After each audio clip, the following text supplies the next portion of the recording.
How to Become a Memory Genius Really Quickly by someone that went from having a memory problem to succeeding. You've probably met one of those people that read something once and they can remember it straight away, down to the finest details of where each letter lay on the page. They're probably one of the lucky few that have an incredible memory, which some people describe as photographic or eidetic. At times it can seem pretty unfair. You might spend hours learning something and they can pick up that same information in a fraction of the time. Now, I can't get you a photographic memory, I'm afraid. It's not something you can learn, but there is something I can tell you which is just as good, used by the top memory experts in the world. I'm going to tell you how you can get your very own memory palace. If you're a fan of BBC Sherlock series, then you'll know what I mean. The memory palace is a way of accessing a whole series of detailed memories from what seems to be a physical place inside your mind. And while Sherlock seems to make it the stuff of dreams, a memory technique reserved for super geniuses maybe, it's actually perfectly possible to have your own memory palace and make yourself into a memory genius, even if you have a bad memory. Hear me out. I set myself the challenge of creating my very own memory palace, which is really tough considering I actually have a memory problem.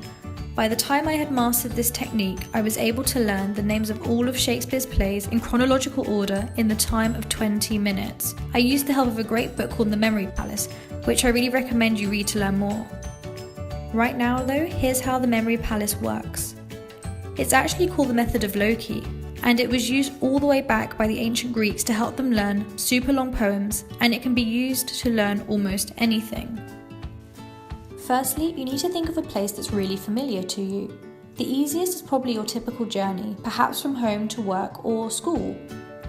Close your eyes and picture yourself just outside your front door. Really picture it. Now, let's say you need to learn the particular fact that the hippocampus region of the brain is involved in laying down long-term memory. This is how I'd do it.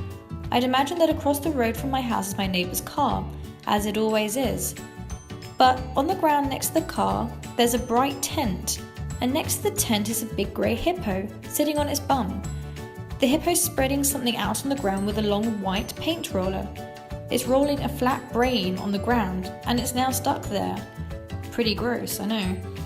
I guess you could say that the camping hippo is putting a brain on the ground, or that the hippocampus is laying down long-term memory.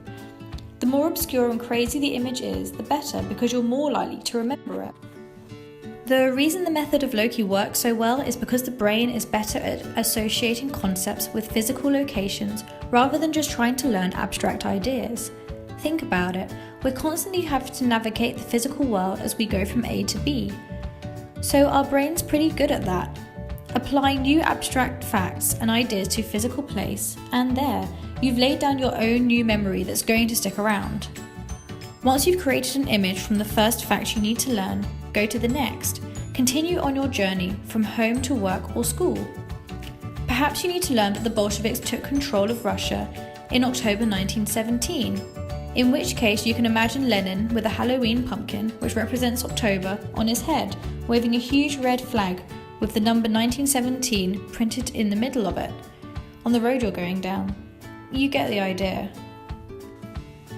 This method might seem to take forever, but I promise that you'll get faster until you're super quick. Once you've got your whole journey planned out, go through it again to really cement it in your brain.